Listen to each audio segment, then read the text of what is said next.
welcome back to my channel. So first things first, before we get started today, I just want to say thank you so much for all your positive response to my last apartment hunting video. I was honestly totally overwhelmed. You guys told me that it was helpful for you, and the fact that you guys asked questions and then other people were responding to those questions with their own tips, and it just felt like such a nice positive community. It just made my heart, you know, flutter. And so thank you guys so much. And as a token of thanks, I also wanted to just stay on theme and share with you guys, basically, well, not share with you guys, but more like answer the two most frequently asked questions that I've gotten from you guys since I uploaded that video, which is today's video about moving in, moving out, all the logistics of moving in Singapore. And then the second one, which is, Sherry, can you friggin' show us your apartment and which one you ended up moving into? So I will be also doing an apartment tour video right after this one. So be sure to obviously subscribe and you'll get notified when I upload my next video.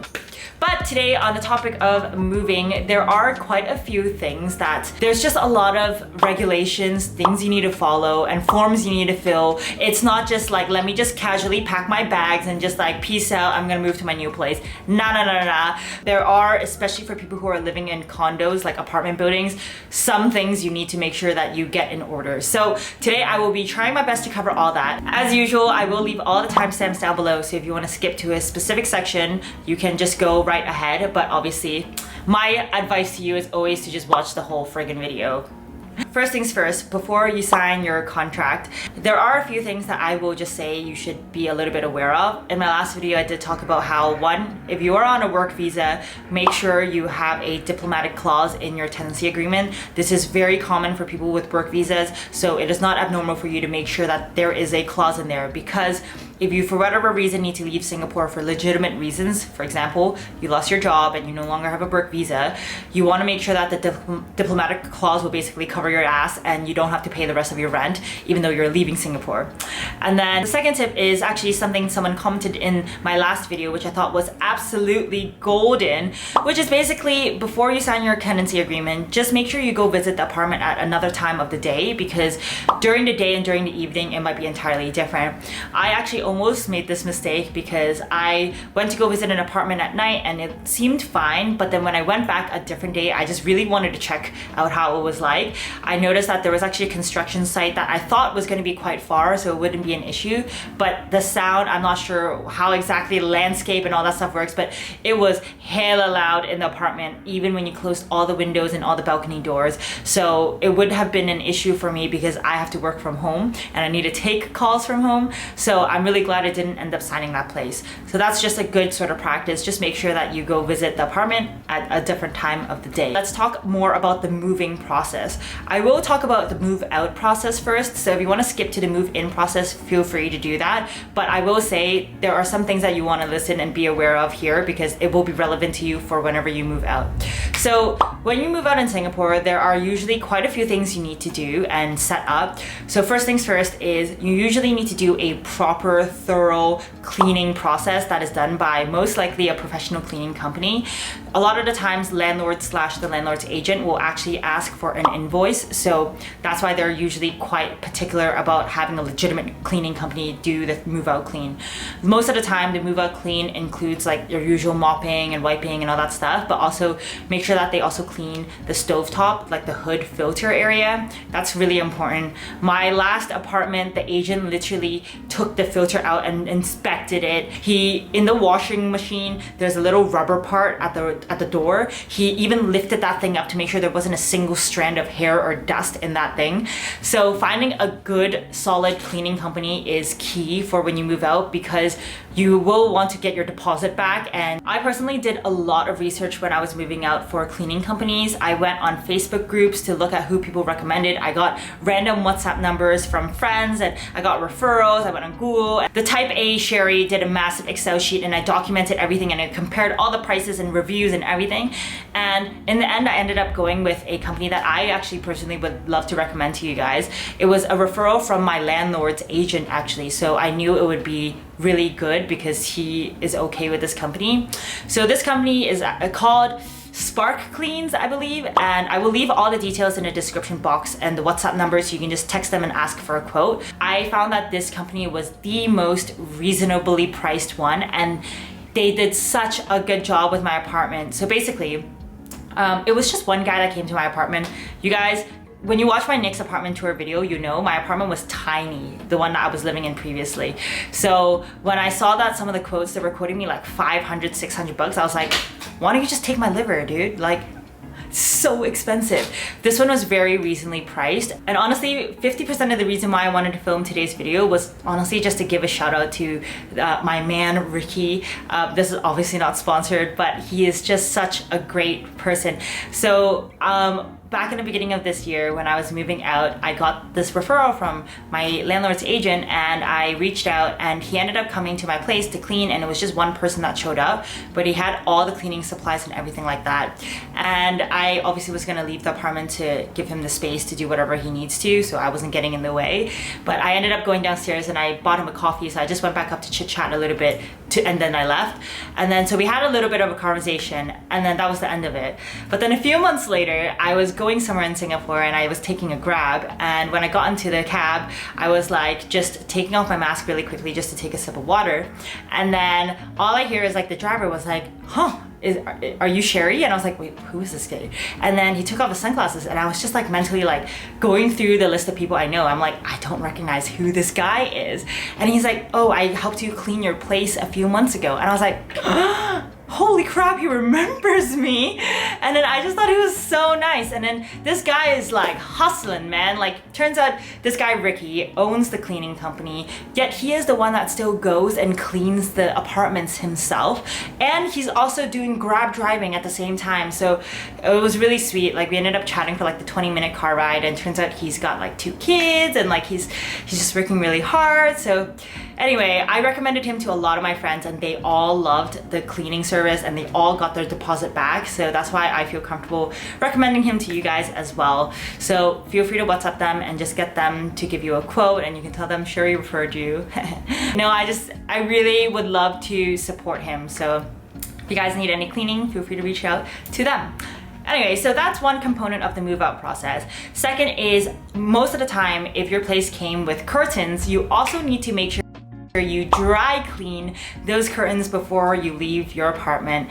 So most of the times you also need to show an invoice for this, so just make sure that you go to a place where they can write you an invoice, and most of the time the quote depends on how heavy your curtains are, so it's usually based on a per kilogram basis. I personally got a referral from someone for this guy. He was great. He came and took down all my curtains and brought it out. A few days later came back and helped me install the curtains again, which is great, so I didn't have to find a ladder and like do this thing myself. It was lovely. So I can also leave that contact down below. Okay, let's say all the cleaning is done. Now you can actually do the moving process. So a few things to note is, if you're moving in Singapore, whether you're moving out or in of a condo slash apartment building, you need to check with your management office whether or not you can move on a specific date or specific time, because you can't just friggin' move. I didn't know this, but you should definitely do this at least a few weeks in advance, okay? Go down to the office and ask them, hey, can I move on this day? They will tell you that certain condos, they can only move on like Saturday or Sunday or like whatever, and certain time frames like 9 a.m. to 12 p.m. And if it's booked out, then it's booked out and you can't move during that slot. And most of the time they will need you to fill a form, and then you will need to put down a deposit. The deposit can be quite expensive depending on where you live or like how ridiculous their prices are. For one of the places I had to put down like a $1,000 deposit, and then the other one it was a $500 deposit. So just make sure, I don't know, just make sure you have enough cash flow to put down that deposit, because sometimes they want you to write a check, which is so old school. One person even wanted cash. I was like, I'm not gonna friggin' take out $1,000 in cash just to leave it in a white envelope in your office. Anyway, so there will be a deposit because they want to make sure that you don't break like the elevator or you don't scratch the usual condo facilities. In order for you to make sure you get all the approvals and deposits and things like that done, just try to do this at least like 2 weeks before your actual move date. Also because if you're hiring a moving company to help you move, they will also ask you, have you filled out your forms, because they are only legally allowed to move on certain days that are like pre-agreed with the condos that are in Singapore. On that note, how can you actually do your move? So there are basically 3 ways you can do this, okay?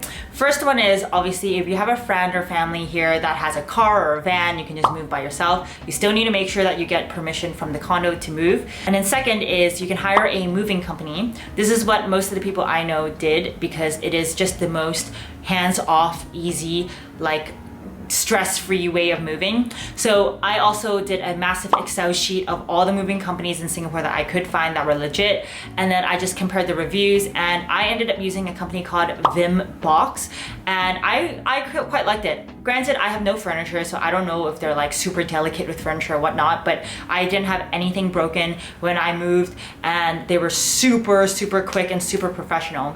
So when you're moving in Singapore, most of the time, the moving company, like a week or 2 before the move date, will come and drop off cardboard boxes for you to use. So you don't have to go buy cardboard boxes, you can just rent them. They'll give you some tape, and then you can just tape the boxes up and pack yourself.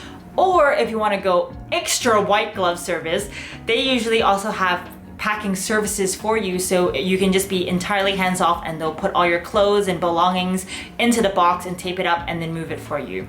Personally, I like knowing where my things are, so I don't want other people touching my stuff, but I just think it's good. You know, if you don't have the time to, then it's a lovely service to have an option for. So on the day of the actual move, they literally were so friggin' speedy, like within 5 or 10 minutes, all like 20 something boxes were out of my apartment and in the basement in their van. And all I did was I just went over to my new place and I met them, and they dropped everything off, and that was the entire moving process. So there was 0 headache and 0 stress, and it was just super easy. When you work with moving companies, usually they'll give you a quote in advance. You can estimate how many boxes you need, or some of them will do a virtual consultation where you do a video call and you show them all the things in your home, and they'll tell you approximately how many boxes you need. And most of the time their prices are either flat based on whether or not you fill up a lorry, or it's based on how many boxes you have and how much stuff you have, basically. The last way you can use for moving is something that's not too common, but is actually a super smart way of doing it.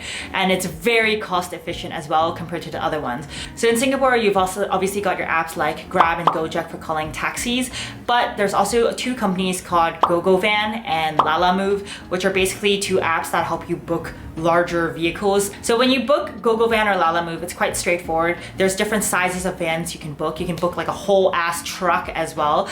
And you just need to make sure that you have the boxes or containers for you to just load up the truck. If you have a buffer room between your move out and move in date, let's say you have a week where you can slowly move your things over, this is a really good, slow, cost efficient way of doing it, because you can slowly move things in like these mini sized trucks over to your new place, and the price is definitely going to be a lot cheaper than if you hired a moving company. So let's say you're all done moving out. Now let's talk about the moving in process, which is a whole nother fun thing. There's basically one golden thing that I will just say you need to make sure you do, and this is regardless of what type of home you're moving into, which is on the day of the key handover, you're visiting the apartment, make sure you can bring a friend with you, but just make sure you have a phone or a camera with you, because you want to just inspect the entire place. I'm talking every crook and nanny, every like scratch on the wall, every dent on the wall, dent on the floor, scratches on the stove top, anything, okay? If you don't document this stuff and let the landlord / the landlord's agent know that these are the things that's wrong with the apartment when you move in, you're going to have a really tough time getting your deposit back when you move out a year or 2 years down the road, and you just don't want to be in that situation because it is just a nightmare. I've seen a lot of people on Facebook groups talk about how their landlord is just being extremely unreasonable and finding random excuses for not giving them the deposit back. So try to make sure that you look at everything.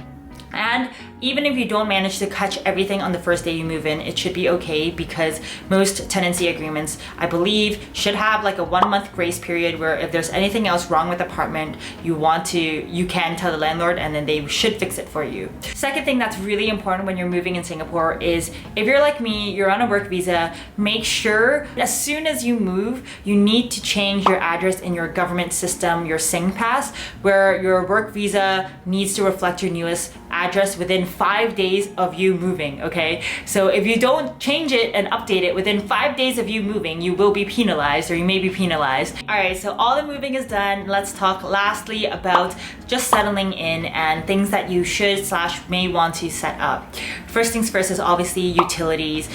In Singapore, if you want to set up your utilities, you do it through SP Group, and they have a very convenient app that you can use, and the app is also how you can do your payments. You can even automate it, so it's very easy to use, and you can track your utilities usage and water usage throughout the months, so you can see if there's any ways that you can cut back on your costs. After utilities, the next thing you also want to look at is probably your AC unit. So most tenancy agreements in Singapore, there is a clause in there that says the tenant must service the air conditioning units in the apartment every, let's say, 3 months. And so what you can do, there are so many AC servicing companies out there, just compare all of them and see which one fits your needs. More or less, they're around the same. Usually it's like $40 for servicing an AC unit each time, and it gets cheaper the more units you have in your apartment. If you're forgetful and you want to make sure that you don't forget any of the stuff because you don't want to lose your deposit, you can just sign a 1 or 2 year contract, and then every quarter or whatnot, they will come and service your AC for you. So all that is done. You will need to show the receipts or invoice to your landlord / landlord's agent when you move out, just so you can prove that you have gotten it serviced throughout the entire duration. So just make sure you keep all that stuff. Take a picture of it, leave it on your phone in a phone album in case you lose it. Just make sure you cover your buttocks, okay? And then after that, you probably want to have some Wi-Fi or broadband network in your apartment. There are a few major providers in Singapore. There's Singtel, Starhub, M1, and then you've also got other ones like Whizcomms, which is the one I use. It's cheap, it's good, it's very reliable. It's 1 GB per second. It's like 40 bucks a month. I like it. There's also MyRepublic that I've heard of. So just pick whichever one that suits you best. I don't need any cable TV or things like that, so that's why I just got a standalone broadband only package, and it's treated me well. It's very stable. I never have any issues with it, so very simple. Okay, so that's all for today. I hope these tips will be helpful for you. Very shortly after, I will be showing you guys my own apartment, and I'm very excited for that because this is the first home where it's actually just kind of cozy, and I actually don't mind spending a lot of time at home, and that's a big step for me because my last apartment, you guys will learn about it, it is friggin' tiny. So can't wait to show you guys. Be sure to stay tuned for that, and in the meantime, if you have any other questions, leave a comment down below, and I will see you guys in my next video. Bye!